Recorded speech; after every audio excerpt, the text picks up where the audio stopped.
on his way. Devil is on his way. Devil is on his way, motherfucker. The devil gonna make you pay. Fall to your knees. Devil is on his way. Fall to your knees. Devil gonna make you pay. Fall to your knees. Devil is on his way.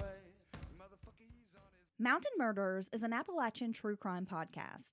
Listener discretion is advised. The show contains graphic language and depictions of violence. It may not be suitable for all audiences.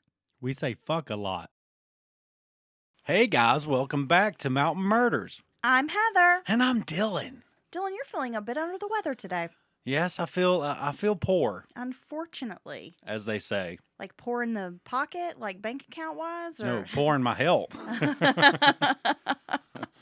Yeah, you're not feeling too good today. Yeah, I must say, I don't feel good.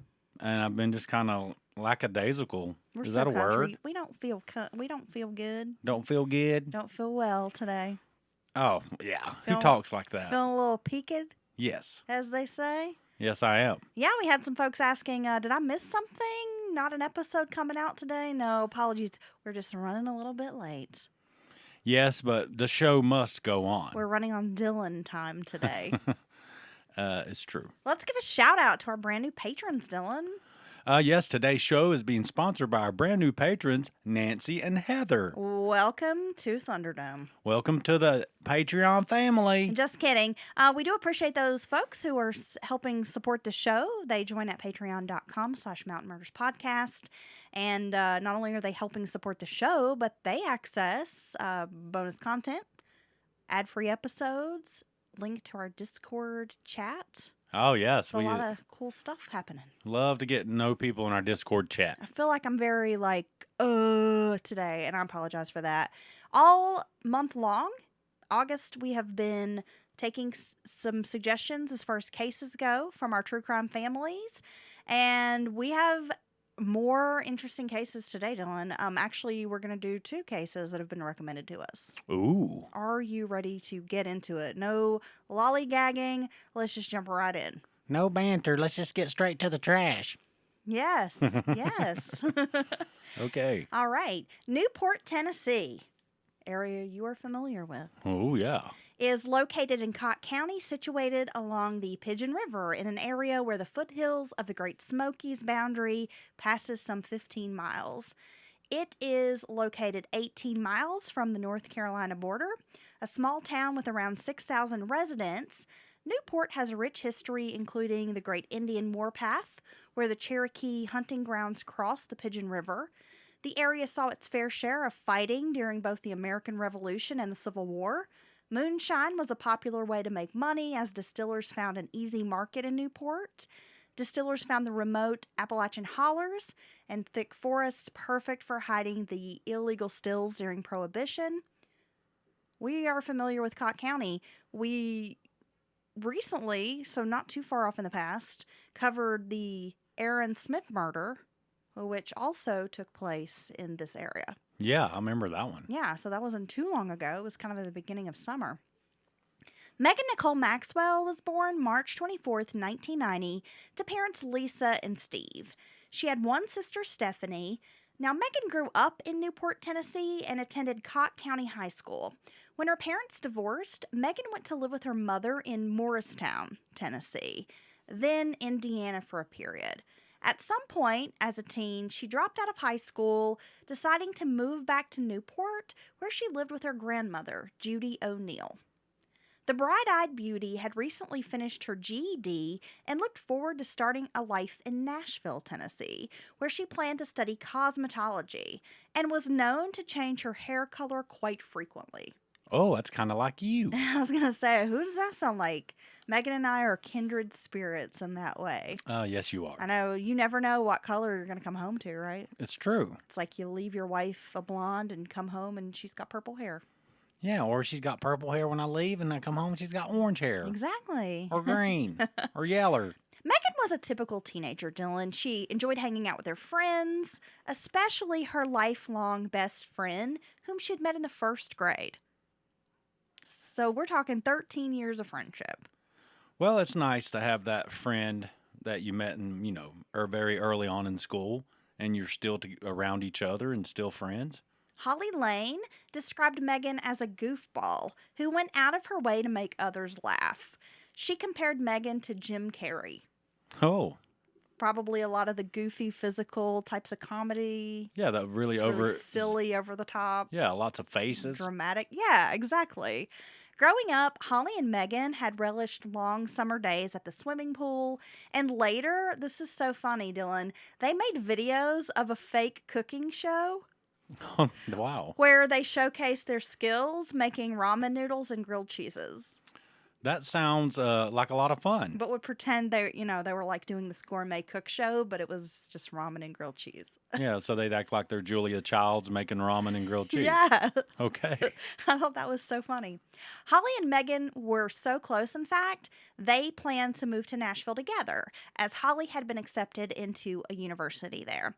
Megan was incredibly close with her mother and sister as well, and while living in Newport, she worked as a server at Ruby Tuesday's restaurant. April 25th, 2009 was an ordinary day. Megan and Holly were staying at grandmother Judy's house.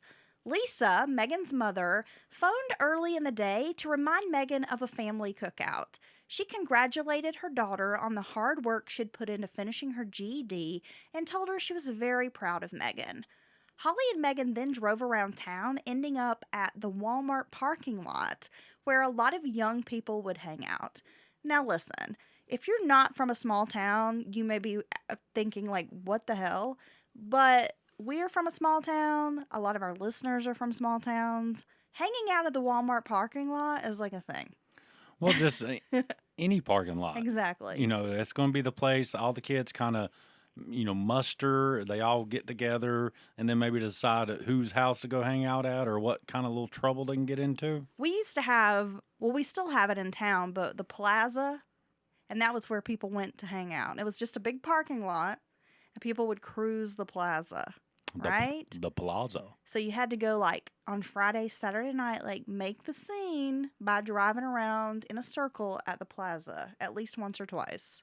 So I kind of imagine the Walmart parking lot might be similar in this story. Oh, yeah. People coming, people going, and you're just trying to be seen and be one of the cool kids. Yeah, so they're hanging out with friends. Looking back, Holly says it was kind of a going away as they bumped into many old friends.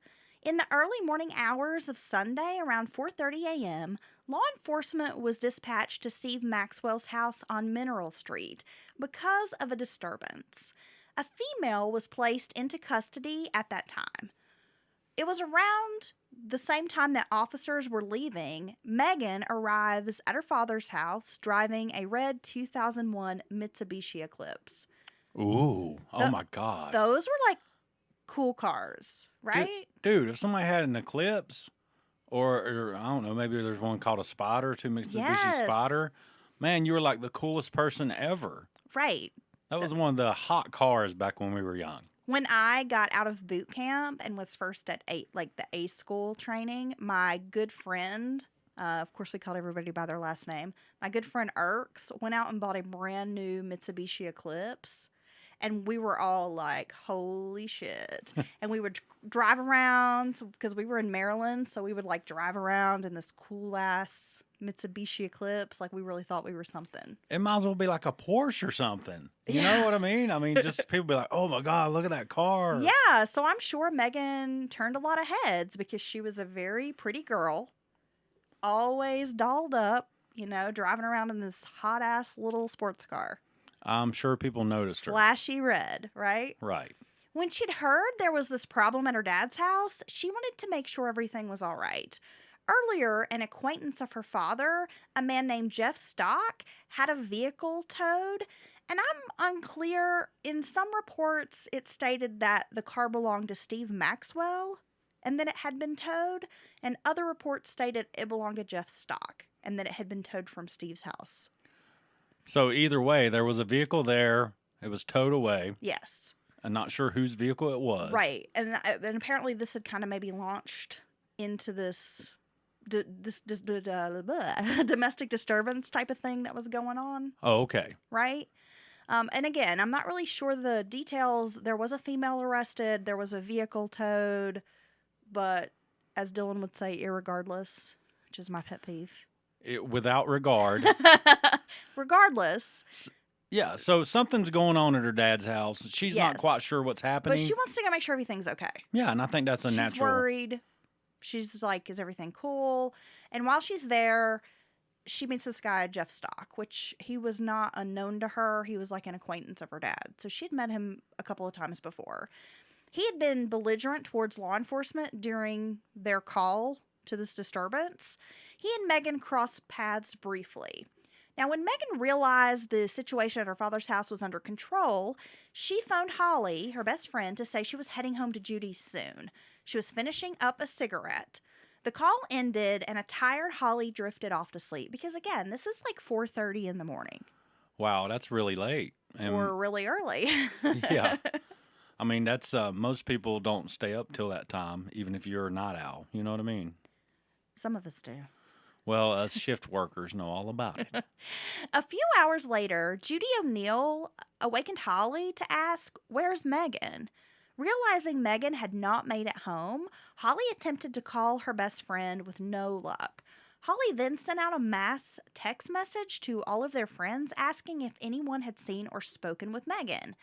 This was out of character for the young woman, so Judy called her daughter Lisa to report Megan's absence. Lisa hadn't spoken with her daughter since the day before. Jumping into action, a concerned Holly drove around Newport searching for any sign of Megan, including her red sports car. Her drive turned up no sighting of her best friend. Holly then made her way over to Steve Maxwell's house on Mineral Street. In the vicinity of Steve's house, Holly saw a man walking, and she recognized him as Jeffrey Lee Stock. With no sign of Megan, Holly and Lisa met with Judy sometime around maybe 4 or 5 p.m. That's when they made the decision to file a missing persons report on Megan. The Cott County Sheriff's Office sent a deputy out to their house to take down the report. Now, while he's talking with, these 3 women, trying to figure out the details of Megan's disappearance, he asked for a description of her vehicle. Yeah, and he's going to be asking things, I would assume, like, when did you last see her? Did she miss any appointments? Has she missed work? The usual. Exactly, Dylan. He was surprised when he made a connection. A burning car matching the description of Megan's was located earlier near an abandoned building not far from Riverside Truck Stop on East Highway 2570. So as soon as they tell him, oh, it's a Mitsubishi Eclipse, nice little car, a light bulb clicks on for him. Yes. Because that car kind of stands out, right? Well, yes, definitely. People notice this type of car. Right, yeah. So they've already discovered an abandoned car, burn all to hell. They don't know exactly where it came from or why it's there burning. And that's got to be scary. You know what I mean? Because that's not a good development. No, and if you're the loved one filing that missing persons report and this is the news delivered, what a blow, right? That's not good. Well, at the time, the sheriff's office was unable to identify the owner of the car, but now the agency realized they had a burned vehicle and a missing girl. So as you said, Dylan, this is not good. This is not a good combination. As law enforcement began their investigation into Megan's whereabouts, they traced her last known steps at the Mineral Street house.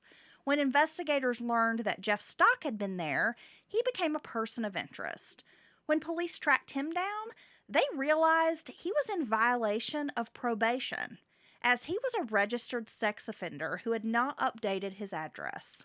Oh my God. Again, not good news. Stock had lived in Indiana, where he was currently on probation for a 1998 kidnapping and sexual assault charge. Everybody's worried about the government tracking us and such, crazy stuff like that. Can we track these sex offenders? Can we, pump a chip into their ass and know where they're at all times? Something they can't remove? Because I'm all for that. If you're a real, true, full-blooded sex offender, I know you got all the gray area with Romeo, Juliet relationships and all that. I'm talking, if you're a monster. A fucking pedophile. A pedophile. Obvious. You've been convicted. You should be pumped full of so many chips that people keep offering you salsa every time you come around. Man, the Oh. ACLU, I like your joke, Dylan. Did you like it's that? Very much a dad joke. It's great. High five. The ACLU would be all over that. Man, fuck that. They would not like that at all. Yeah, I know. And they'd be like, that's such a violation of my personal liberty. Well, you know what? You violated society when you fucked with a kid or a young person. So whatever. You got no rights. You got no You rights. ain't got no rights up in here, bitch. Okay, according to reports, Stock had gotten into a vehicle occupied by 2 teenage girls. He held them at knife point, forcing them to drive to a remote area where he raped them both. See, that's horrible. That's a brutal crime. Oh, yeah. He had been given 4 years in prison for the assault, but was expected to register as a sex offender. And only got the 4 years because they had to make a deal with them. The victims didn't want to testify in court.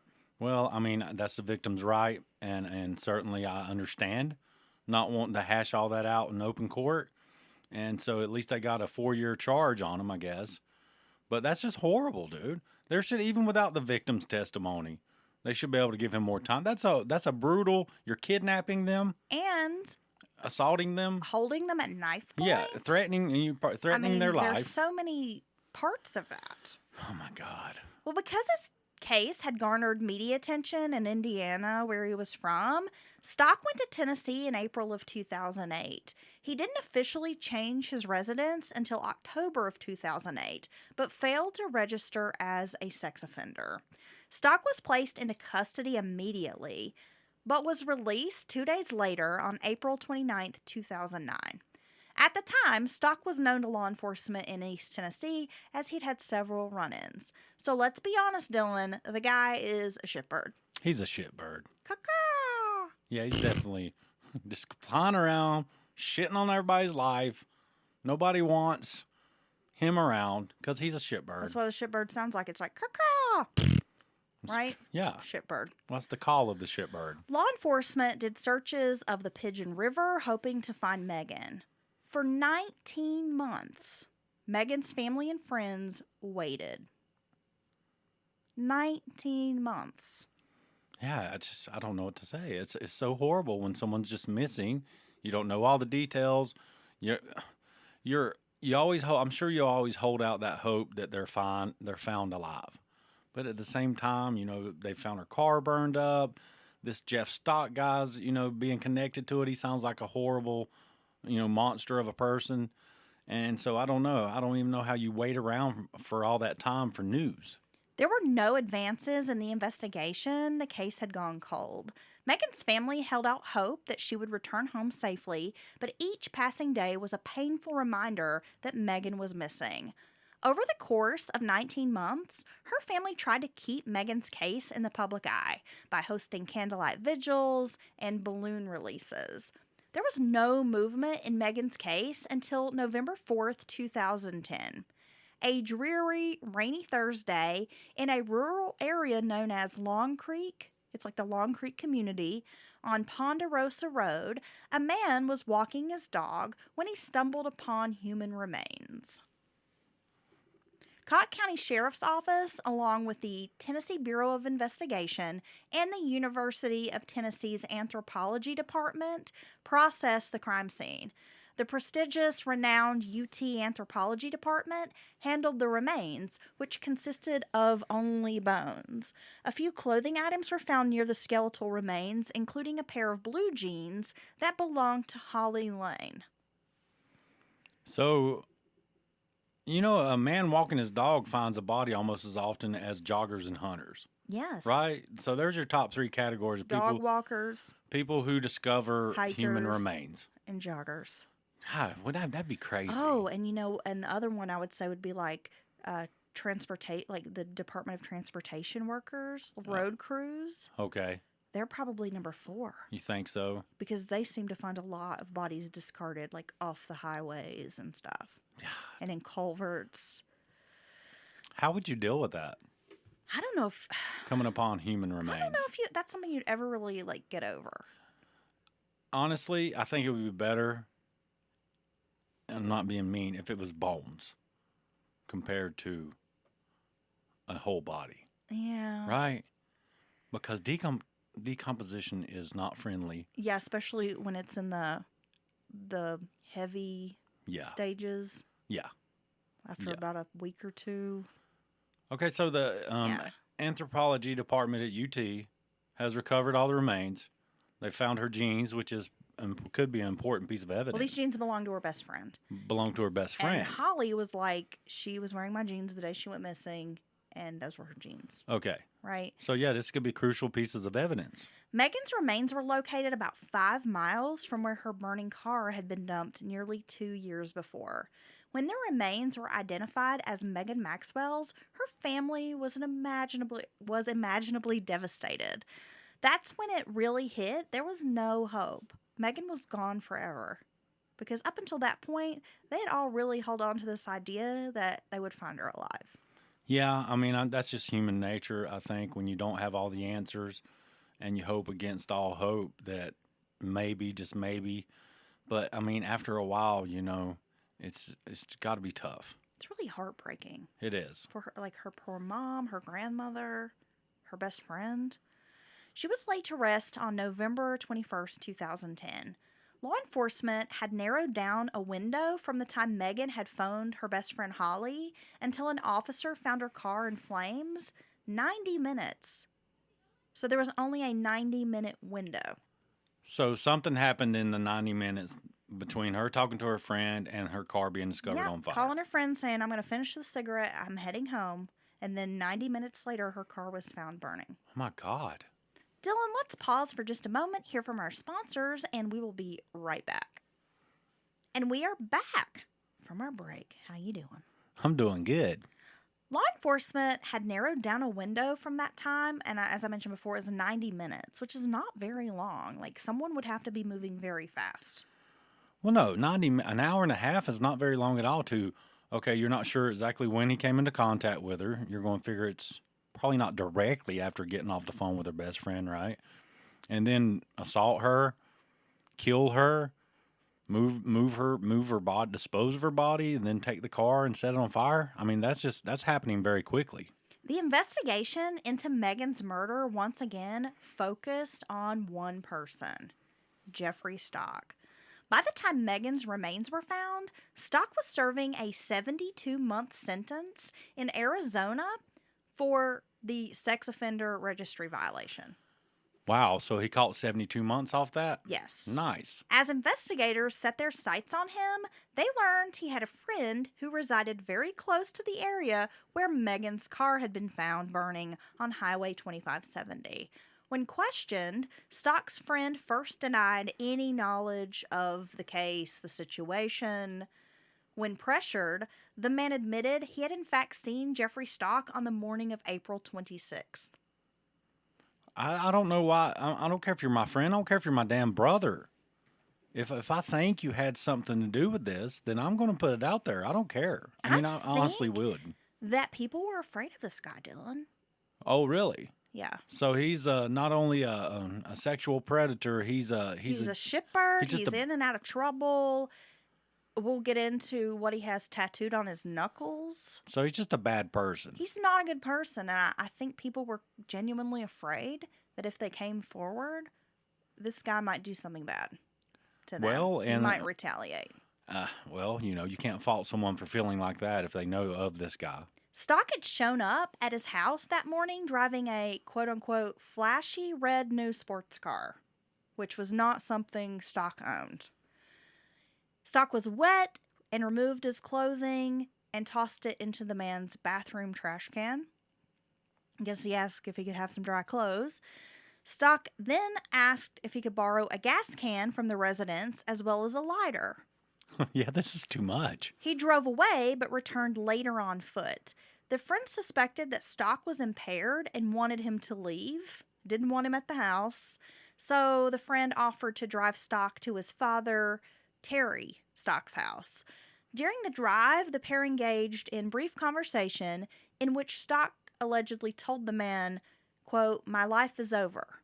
But the friend didn't further press Stock for more information. He just wanted to get this guy to his dad's house, get him out of his fucking car, didn't want him at his house. And I can't blame him.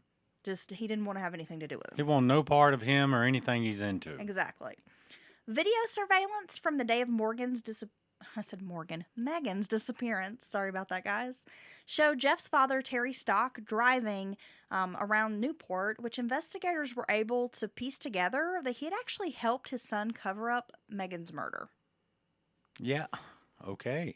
During interrogations, detectives visited Stock in Arizona at the prison several times. Now, at first, he denied any involvement, was belligerent, cussed detectives, but started to backpedal when presented with damning evidence. Though he confessed to having a verbal altercation with Megan at her father's house, disposing of her body and burning the eclipse, he never admitted to the murder. Well, that makes no sense. In an emotional plea, he asked detectives not to charge his father, Terry Stock, in Megan's case. Because they were saying, we've got enough evidence that we can charge your dad as an accessory. And so he's like, please, pleading, don't bring my dad into this. Well, they could use that pressure to make him fully cooperate and, tell him exactly what happened and all that. Terry Stock was known to law enforcement as well. In January of 2010, he was arrested for filing a false police report stemming from a 2009 car accident in which Jeffrey was driving. Terry lied to police, saying that he had actually been the one driving, and lied under oath. So he perjured himself. Yes. Okay. Because his son's a shitbird, so he's trying to keep his son out of trouble. Well, sounds like Dad might be a bit of one himself. An enabler. Yeah, at the very least. Jeffrey Stock took a plea deal for second-degree murder. The deal acknowledged that the prosecution had enough evidence to convict him. A Cott County grand jury indicted him on charges of first-degree murder, rape, and arson. He was given an 18-year sentence and was given 3.5 years credit for time served. Okay. I don't know at what point you don't lock these people away to never see the light of day again. Everyone must know our system's so fucking broken that if you harm children and women, you always get out and get another chance to do it again. But if me and two, other consenting adults are doing fucking drugs together, making a choice, not harming any kids or anything like that, you could go away for 30 or 40 years. I don't get it. Terry Stock was charged with accessory after the fact, but received a reduced charge as part of the plea agreement. He was sentenced to a year of unsupervised probation and ordered to wear an ankle monitor outside the state of Tennessee. Like if he decided he was moving back to Indiana, they were going to make him wear this ankle monitor. Megan's cause of death has never publicly been stated, but law enforcement revealed she had blunt trauma to her body. So he beat her to death with some kind of object. Possibly. I mean, that's what I would conclude. Okay. During his hearing, Jeffrey Stock mouthed obscenities at Lisa Maxwell, Megan's mom, while in court, then flashed his knuckle tattoos at her, and guess what they read, Dylan? I'm a piece of shit. You're next. Oh, fuck. Whatever. You piece of shit. Yeah. And somebody should have just came right across the front of his face with a ball bat. Right in the fucking kisser for even looking at that woman. Fucking tire iron. Piece of shit.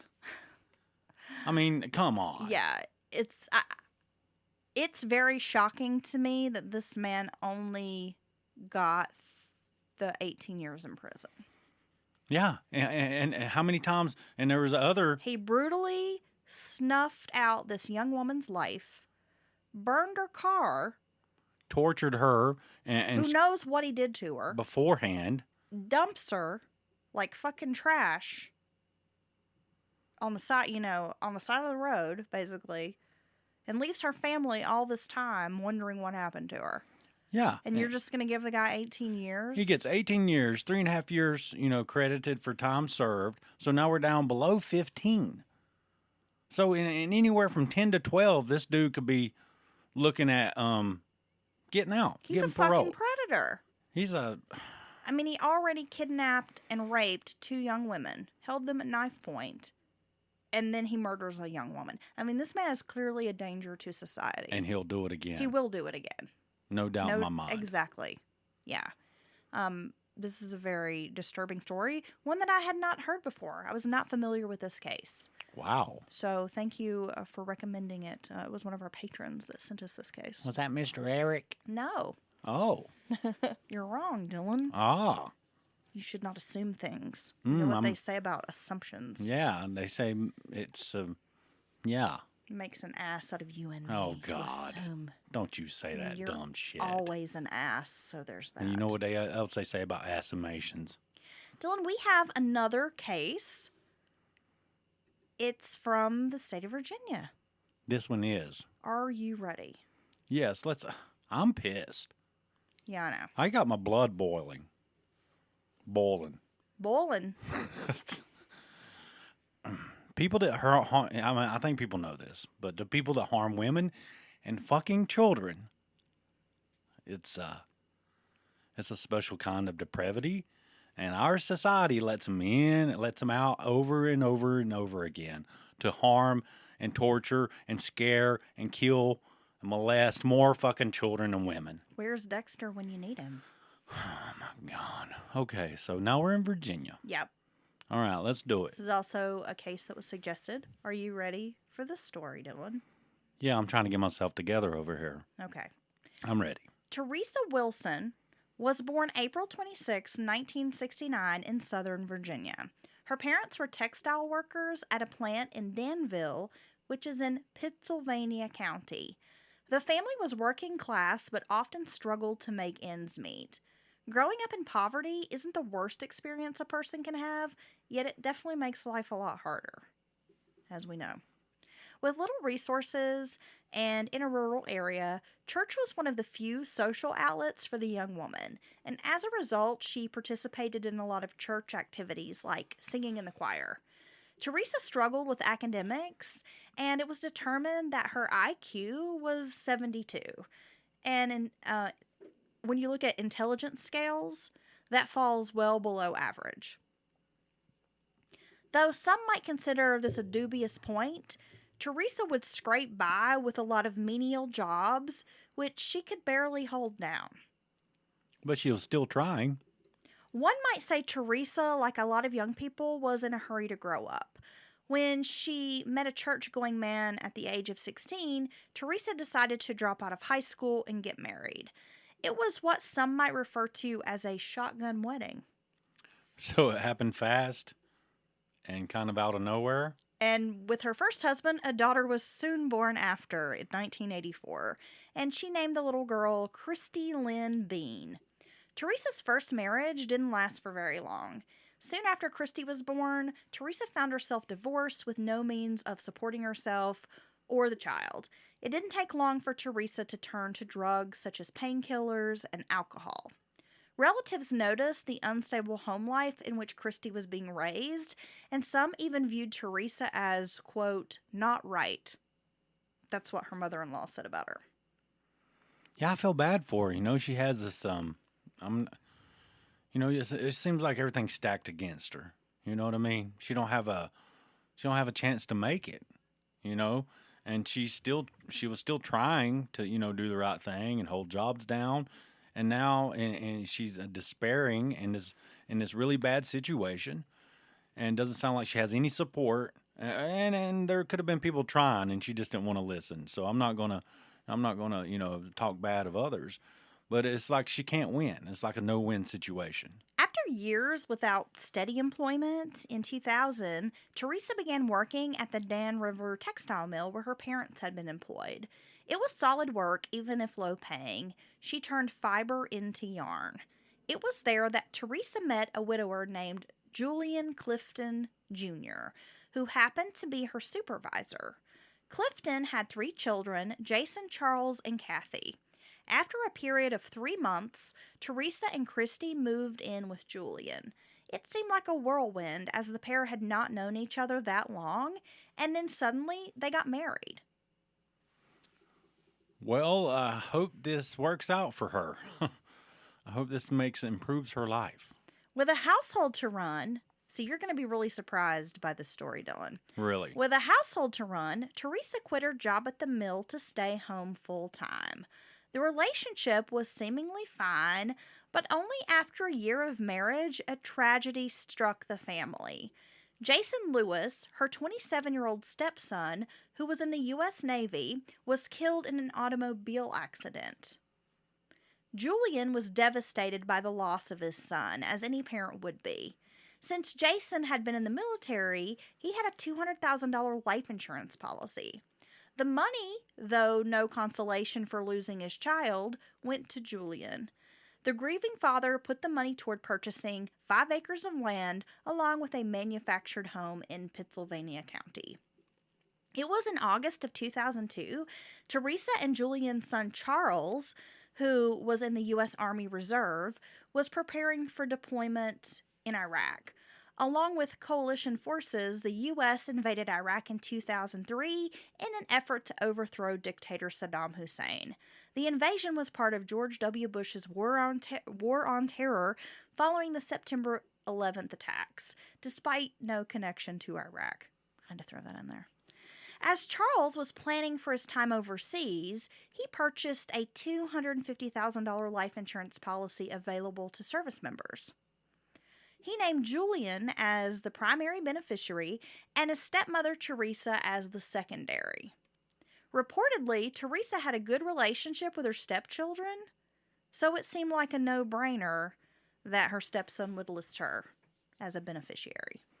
Well, it seems like they have a good relationship, and they care for each other. Or if you didn't care for someone, you wouldn't put them on your life insurance. A few months after the life insurance plan was purchased by Charles, Teresa was shopping at a local Walmart. And I promise these episodes are not sponsored by Walmart. We just have a lot of folks shopping at Walmart, it seems.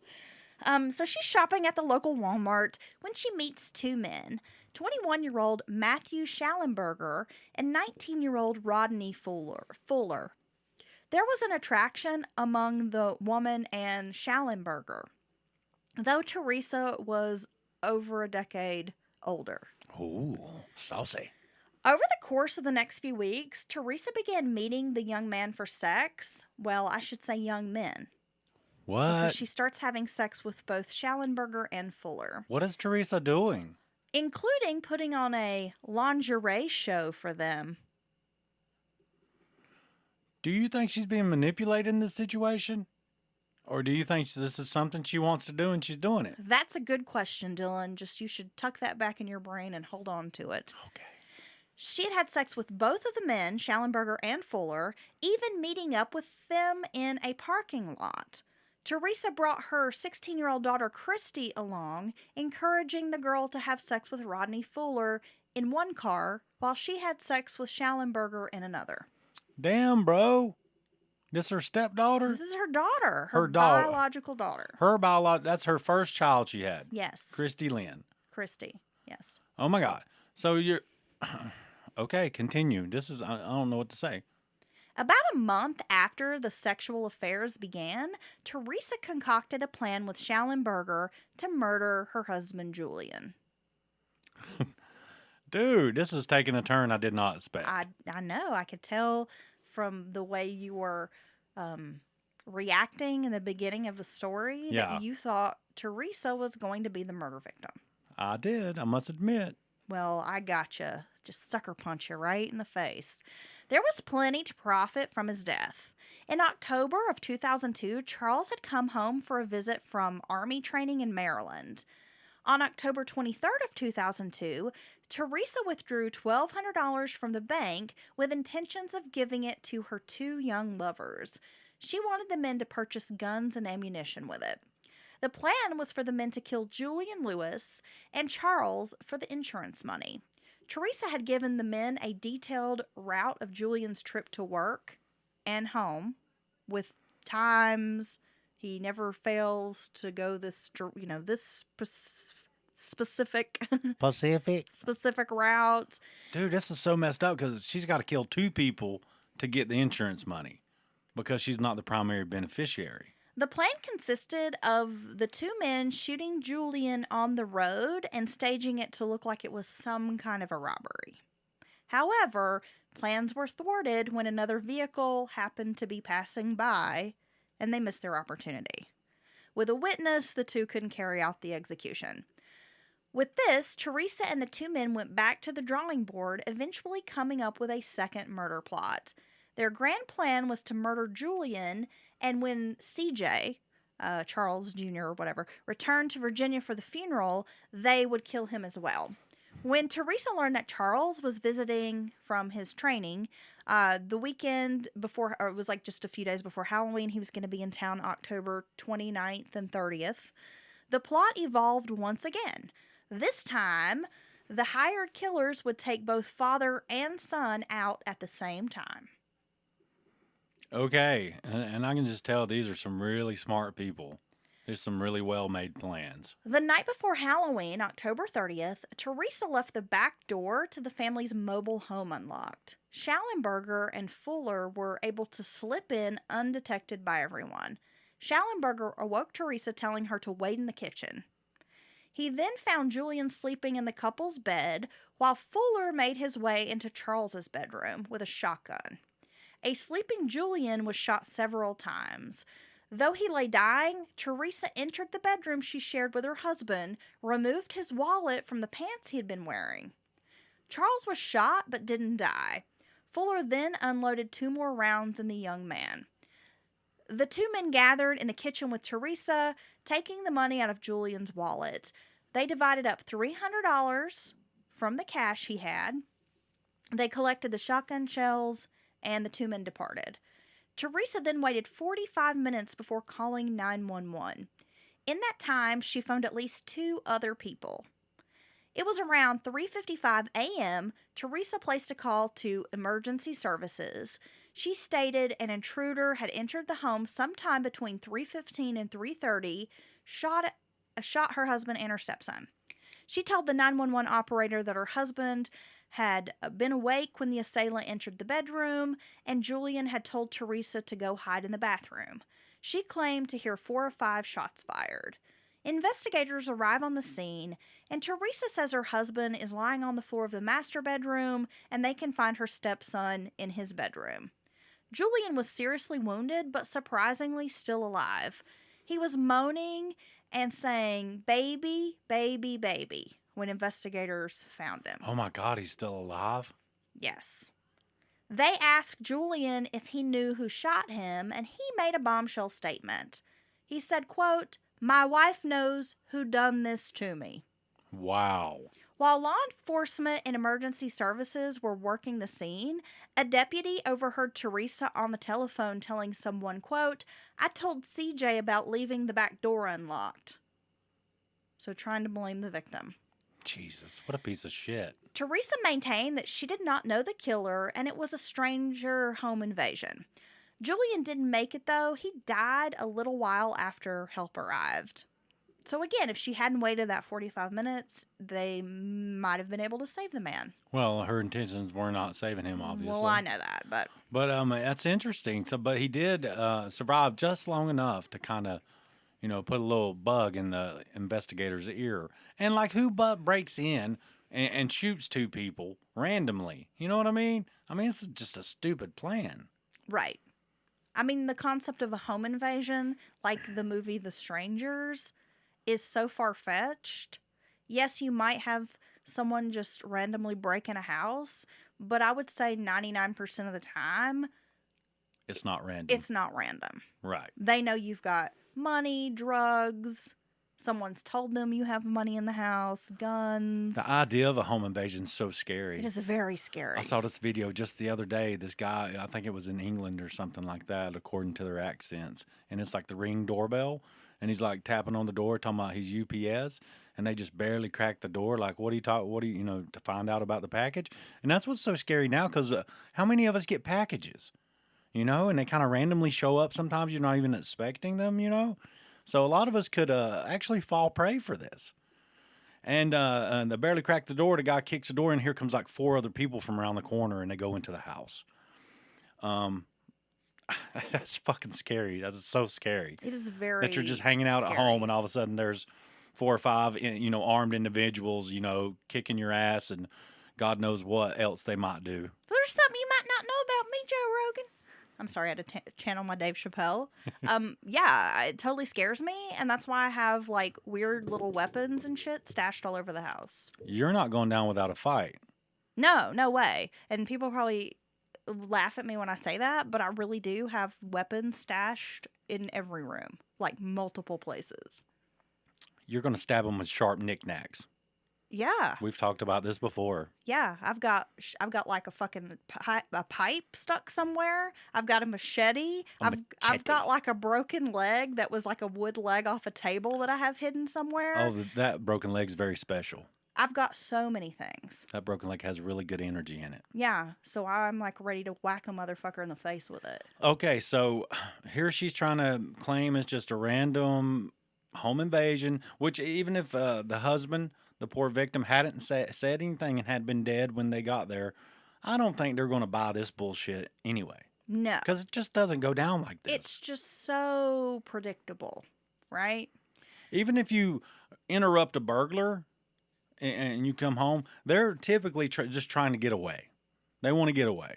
And even then, they very seldom actually kill someone. You know what I mean? They may brandish a weapon, they may scare you, but they're just trying to get out the door, typically. Well, yeah, and it's like these guys didn't take anything other Yeah. than some of the money from his wallet. Well, that's what I'm saying. They didn't. So, they didn't rob the place. It's not like they set it up so that it looked like it was a robbery. So obviously someone came there to murder these two men. Like that was the Yes. only intention. There you go. That's the only thing the investigator can see. So there's no motive. No, and it's just I mean, not dumb. for strangers to just bust up in there. No. Teresa Lewis wasted no time.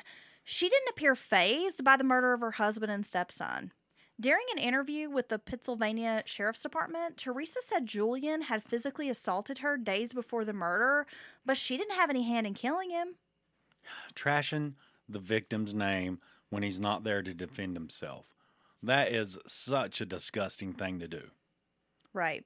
She told investigators the couple had prayed together before bed. Then she went to the kitchen to pack her husband's lunch for the workday. There was a brown paper bag, like one of those brown paper lunch bags, in the refrigerator with a note attached saying, "I love you. I hope you have a great day." And it had a big smiley face drawn on it. Oh my God. And the smiley face said something else like, "I miss you when you're not home." So staged. A few hours after Julian's murder, Teresa called the textile mill asking for her husband's paycheck. Not a good sign. Again, red flag for investigators. If you're worried about anything besides your loved one being murdered, hours or even days, even weeks, I don't know why people make this mistake, because they're stupid, I guess. You don't call the damn insurance company the next day and try to find out about the damn policy. I mean, or you don't call and try to get up their last paycheck. I mean, it's just you, a normal person, obviously would not be thinking about that. And then just tragic. With no emotion, Dylan, she tells his supervisor, "He's been murdered. When can I get his paycheck?" Oh, he won't be in. He just got murdered. Yes. What the And the hell? supervisor was like, are you okay?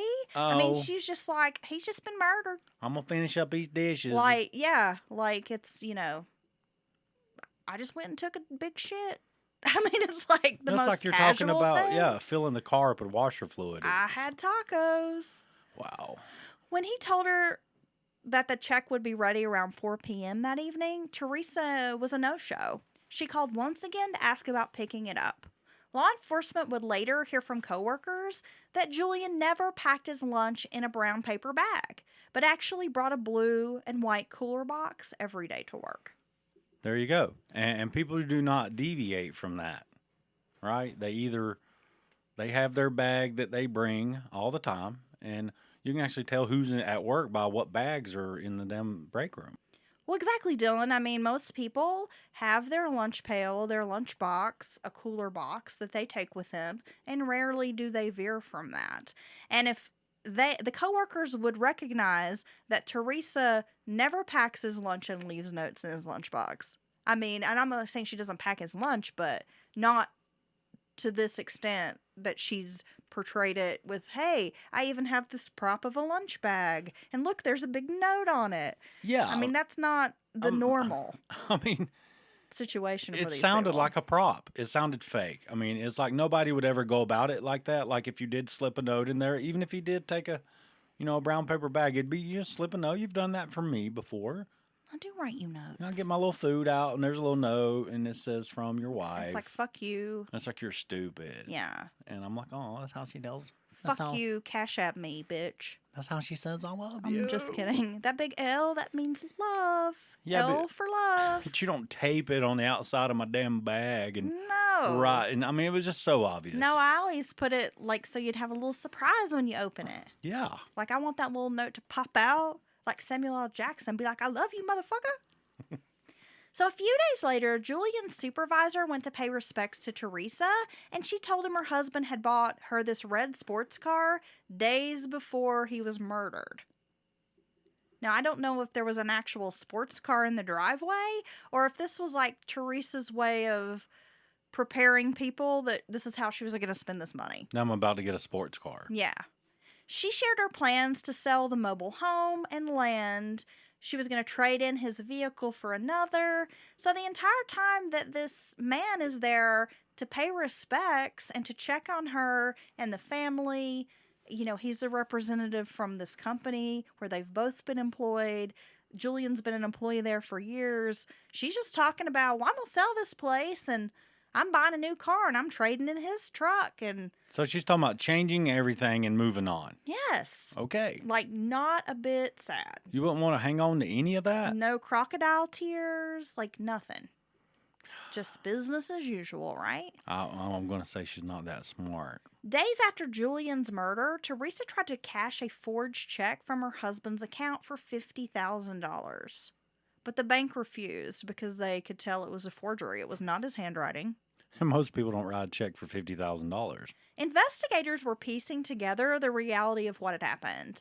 Teresa had been trying to gather assets belonging to her husband and stepson even before they were buried. Hours after the murders, Teresa herself had informed investigators she was the beneficiary of CJ's life insurance policies, and she was the sole, the sole heir to her husband's money. Because remember, he had gotten life insurance money from his son who had passed away in the car accident. Right. So she announces that I'm getting everything from not only my husband, but my stepson as well, Yep. CJ. She asked several times when she would be able to access the money. And she's asking the cops this. Can you guys wrap this investigation up? Because I'm supposed to be getting my money soon. Can you tell me Yeah. when y'all are going to be done so I can get my money? Do you know when I'll get my money? Bitch better have my money. It's like, Damn. who are you, Rihanna? Julian's daughter, Kathy, informed investigators that her stepmother waited 45 minutes before calling 911, and that instead she'd called her ex-mother-in-law, Marie Bean, and a friend named Debbie Yeats. Was she there at the house? No, but I guess just talking She to told her her that? Yeah. Okay, again, So of course smart. Kathy's like, "What the? You're not going to call like 911 immediately?" When Teresa told Kathy about the murders, she assured her stepdaughter she had already made arrangements with the funeral home. No. Teresa told Kathy, "Now don't bother with coming to the funeral home. I'm going to go. Everything's taken care of." But the following day, Kathy showed up anyway. What's her father? Right. So at the funeral home, Teresa was telling the funeral director that she was the sole heir to this Lewis money and no expense would be spared on the services. Okay. On the day of the funeral, Teresa called Kathy to brag she had gotten her hair done, her nails did, and that she had purchased the most beautiful suit for the funeral. I mean, I just don't know a grieving widow that's going to go get her hair and nails done and go buy a brand new outfit for the funeral. Like most women that I've encountered at funeral services who've just lost their husbands, they look like shit. They're devastated. They cannot function to do their hair or their makeup, and they barely like throw on some clothes. They can't get their shit together. Like typically someone has to even help them like get dressed. You know what I'm saying? Yeah, like they're not thinking about what they look like. No, they literally have to help them help them walk. They usually are crying and have a Kleenex shoved in their face. So the last thing they're thinking about is, hey, I just went and got my bouffant. Well, even if you up. went and got, you're not going to be carrying on about how good you feel and how pretty you know what I mean? You're not going to be like, oh yeah, I feel so pretty today. This is a funeral. It's not a beauty pageant. Jesus. This is not like a grand affair. Well, time and again, she's making it obvious that she doesn't care that he's dead. And it would have to make people wonder if she, is the reason that he is in fact dead. It sounded like from reports that she had offered to sell Kathy this mobile home, like at the funeral. Jesus Like, Christ. if you want to buy this place from me, you can. And I'm thinking, lady, your husband, her dad, and her brother were just murdered in this house. And this is their funeral, and you're trying to sell her this property? Somebody come get Teresa and make her sit down and shut up. Because, damn. Tell her to get somewhere and get still. What is the other thing you're going to do that makes people wonder what the hell you're doing and talking about? After the funeral, a person had gone to police, I guess it was a friend of Teresa's, saying that the woman boasted she was just with Julian for his money and he would buy her whatever she wanted. And that was the only reason she was with him. Okay. With mounting evidence, law enforcement confronted Teresa Lewis on November 7th, 2002. It was at that time Teresa made a full confession. She admitted to leaving the door unlocked so that her lover could kill her husband and stepson. However, she falsely laid sole blame on Schallenberger, stating that he had been the only one to enter the home and was responsible for the killings. Teresa admitted her plan to split the money with him, but she had decided that she wanted to keep all the money for herself. Okay, well, that makes it okay then. Law enforcement took her to Schallenberger's home, where she was able to point him out as her co-conspirator. It was a day later, Teresa told investigators she had lied and confessed there was a third person, Rodney Fuller, and that he had been involved. Teresa also told investigators that her underage daughter, Christy, was in on the murder plot as well. Okay. Damn, dude. Was she trying to save the one guy because she liked him more or something? At this point, Dylan, Who knows? I don't know. I do not have answers for you. Yeah. And my magic 8-ball says ask again later. We got to pull the curtain back on Teresa's mind. There's just not a whole lot going on in there. The motive was an unoriginal one, greed. Teresa had benefited from the death of her stepson when Julian inherited a chunk of money. She wanted more money. In separate trials, her accomplices were given life sentences. However, under Virginia law, her crime carried an automatic death sentence. The jury unanimously found Teresa guilty. The prosecution had painted her as a seductive mastermind who manipulated young men into murder. Yet, remember, Teresa's IQ was 72. And she was said to have behaved as a 13-year-old girl by psychiatrists. Well, given the way she's acted and the way this didn't work out at all, she had no foresight, it seems, on any of this, then one can't forget that she has the lower IQ. And it makes you wonder if, so if she's truly the mastermind, right? And so Virginia law, if you arrange for the murder of your spouse, it's a death sentence? Yeah, there's like some special circumstances involved, and because it was like a murder for hire, and the fact there were like two people, I guess there's just special circumstances. I read a little bit about it, but I didn't go too much into it, and I knew you were going to ask me about that. Well, I'm with you, Virginia, you because were going to put me on the spot. Well, that's a horrible thing to do. Schallenberger admitted Teresa was in love with him, and he could easily manipulate her. Though she wasn't exactly mentally challenged, she was close. So, like, by definition, she didn't reach, like, her IQ wasn't low enough to be considered mentally challenged, but it's right there. It's borderline. Like, it's right there at the cusp. Teresa did a poor job of covering up her involvement with the murders, and she asked about the money constantly, which is surefire sign you're going to get busted, right? She was sentenced to die. Critics, including author and attorney John Grisham, advocated for clemency in her case. Supporters believe that Teresa did not have the mental fortitude to plot an elaborate murder scheme, and likely her lover had convinced her to kill her husband and stepson. Psychiatrists concluded not only did Teresa have a low IQ, but she suffered from a dependent personality disorder.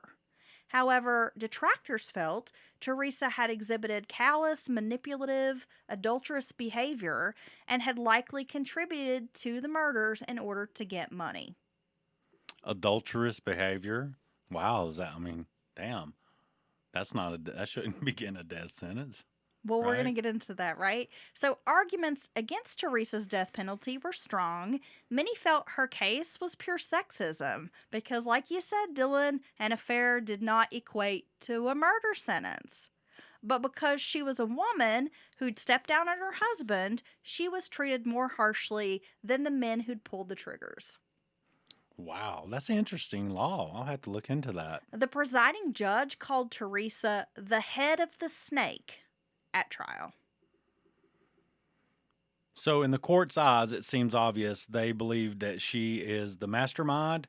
She manipulated the other two perpetrators, the actual murderers, and that she caused all this. If not for her, none of this would happen. That is what the judge felt. Okay. Despite the efforts to appeal her death sentence, the woman was executed at age 41 at Greensville Correctional Center in Virginia. Lewis's last meal consisted of 2 fried chicken breasts, sweet peas with butter, a Dr. Pepper, and an apple pie. Because anytime I can find out what someone's last meal was, I always like to know. It's interesting. It is. I feel like we should do an episode that's just devoted to last meals. We can totally do that for an offbeat. Yeah. Because some of the bigger names in history have some very interesting last meals. Her last words were addressed to Kathy, her stepdaughter. She said, quote, "I just want Kathy to know that I love you and I'm very sorry." Damn, man, I don't know. I don't know exactly how to feel about this because I don't know if Teresa could, if she was used or if she was the one using people. So like I said, she was 41 years old and she died September 23rd, 2010. Her last hours were spent praying and singing hymns. Teresa Lewis became the first woman to be executed in Virginia since 1912. Damn. Yeah. So that was a pretty big deal. It was a big deal. And they were definitely they were intent on executing her. Yes. Okay, yeah, I don't know. It's tough. I mean, her attorneys appealed this all the way to the Supreme Court, and they turned down the case because, they decide which cases are going to be heard. They turned the case down, but Ruth Bader Ginsburg and Sotomayor, was her name Sonia? Yeah. Sotomayor, both said that they would have voted to commute that to a life sentence, or that they would have struck down the death penalty, basically, if they had been given the opportunity to overhear or oversee this case, that they would have dissented as far as the death penalty goes. Wow. Which I thought was interesting. Well, no, I mean, shit, we've heard of worse deals out there. I mean, did she deserve to be executed? I mean, how do you say she should and then the 2 people pulled the trigger aren't? I mean, you should at least put them all in that category, right? And I don't know. That's kind of a tough one for me because, I mean, what she did was wrong. There's no way around that. At the end of the day, what it boils down to is even if you have psychiatrists saying this is right, this is wrong, do you know the difference between right and wrong? I mean, even if she was mentally functioning as a 13-year-old, she knew right from wrong. I would say most 13-year-olds know right from wrong. So Right. I think at the end of the day, the jurors and the judge, I think everyone involved, that was kind of the basis for making this decision is, can she differentiate between what is right and what is wrong? And if she can, then she went along with this. She was on board with it. She's wrong. So Well, I don't know. I mean, yeah. it's a big argument. You and I both, we've talked about this in the past here on Mountain Murders, that the death penalty is kind of a gray area for both of us. And I think as we have researched for this podcast and the more information that comes out, I tend to lean a little bit more toward being anti-death penalty. But there are certain cases where I'm like, no, those fuckers deserve to die. Like, I just finished a 3-part Morbid, the podcast, did a 3-parter on the Hillside Stranglers. And I'm like, no, those pieces of shit should have been put to death. Right. Right? Like, no Yes. doubt in my mind. Right. But, someone like Teresa, I mean, it is a very tough call. Well, anytime you have, and I think this is where it gets really like, I'm not sure what I think about this, is with their mental capacity. Because that's very important in this situation, right? Yeah, I'm of the idea that if the 2 triggermen were given life, this woman should have also been given a life sentence. Because in that same breath, you could say if she was basically functioning around where a 13-year-old would be. Well, even if a 13-year-old knows what right or wrong is, they could be manipulated when they're in these, very different types of situations, right? They're going to react like an adult woman's likely not going to react, and probably to their detriment. You know what I'm saying? Yeah, I mean, again, it's a really tricky situation. But in this case, I am going to say, my opinion, not that it matters, because she's already been put to death. But, I feel like she shouldn't have been executed. Well, I mean, we heard of a worse deal in the story before this. Yeah, You know why what is I'm that saying? fucker not getting the death Why is penalty? he not getting the fucking death? I'm saying, right? Yeah. You take a serial rapist, a pedophile, or, molester, child predator, a woman predator. She's an all-around shitbird. They should be fucking killed. I mean, I have no problems with that. That guy in the first story should be killed. You know what I mean? Well, again, I think it's an interesting question. Does gender play a role in this? Because she was a woman, was she railroaded? And given the circumstances that she did have a very low IQ and was functioning at the level of a young teenage girl mentally, I mean, was she capable of masterminding this whole thing? I don't think so. Yeah, I'm honestly surprised it went through that quickly, given her known mental capacity. Yeah, Because it's kind of oftentimes- disgusting because it almost seems like the state was just itching to execute a woman. Like they were trying to make an example of a female. Well, it wouldn't I mean, surprise maybe me. I'm wrong, but Okay, well, that was 2 interesting stories. I'd never heard either of them. same. Very good suggestions there from our listeners. Yeah, we have a lot of awesome cases that were sent into us, emailed, sent in through Facebook, Twitter, Instagram. We have a lot of them, and I have got them all ready. We're going to be talking about them in the near future because there's some very good cases coming up. And they've all been suggested by our wonderful listeners. Thank you. Yeah, so thanks again for tuning in, Dylan. I hope you feel a little bit better. I know you're under the weather. I'm all right. And you know what? That first story really got, in the second story, got my blood boiling. Did it? Yeah. Okay. So I feel better. I'm invigorated. You just need a little, fire in your I blood? just need a little true crime in my face. You just need to do some cocaine about it? Yeah, whatever so you that need means. some, 1800s Do you have cocaine? medicine? I'm Yeah. just kidding. You have any good 80s Coke? No, I was just thinking all the weird medical remedies. So it's all they needed to do. We just got to get your blood boiling. We're going to stick you in this hot pot of water. And once your blood gets boiling up to about 104, you're going to feel a lot better, Dylan. You either going to feel better or you're going to die. And that's how we know the demons left your body. Okay, so we're going to sit you in this, we're going to strap you to this chair. And we're going to talk to you about some really fucked up crime cases. It's going to make you real mad. Get you all fired up, and it's going to run that sickness right out your body. Ouchie. Out your body. Okay. Well, it worked. Is that so? Okay, we hope this episode finds everyone safe and sound, best as you can be in this crazy world of ours. And you can join us next Wednesday for another episode of Mountain Murders Offbeat. Oh, we've got a good one. Ooh, really? Oh, I've been inspired this week. Oh, baby. I've got a great offbeat coming up. We'd like to thank our new and existing patrons. You're always the best. And all our listeners out there, I love you all. You light up his life. I'm gonna sing to him next episode. Oh, well, it's been a little while since you've And given I'm us gonna- a tender ballad. I'm gonna lean and get him to lean in close. I hope you sing him a sea shanty. I don't know any sea shanties. Okay. Well, Get here's to swimming with bow-legged women. Cheers. Is that a toast? Yeah, well, they toast it in Jaws, and I'm looking at our Jaws poster that hangs in our podcast room.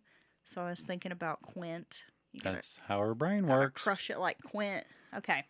All right. Toodaloo. Bye.